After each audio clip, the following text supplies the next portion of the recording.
اس ملک میں صحافی بننا کتنا آسان ہے جی. دیکھیں نائی، دھوبی، موچی، پولی، رکشے والا، یقیناً یہ لوگ حلال روزی تو کرتے ہیں لیکن صحافی بھی بن سکتے ہیں.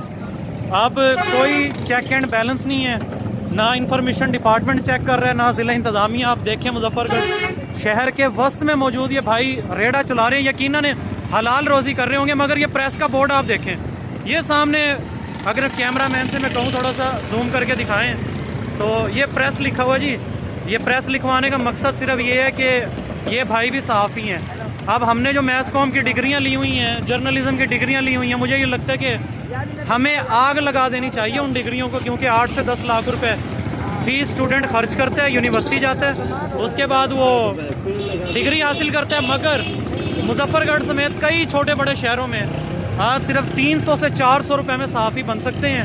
پھر وہ خواہ وہ نیم پلیٹ آپ اپنے ریڑے پہ لگوائیں، اپنی دکان پہ لگوائیں، کپڑے بیچیں، جوتے بیچیں، موبائل بیچیں، آپ پلمبر ہوں یا آپ ہیئر ڈریسر ہوں، آپ صحافی بن سکتے ہیں. شکریہ جی.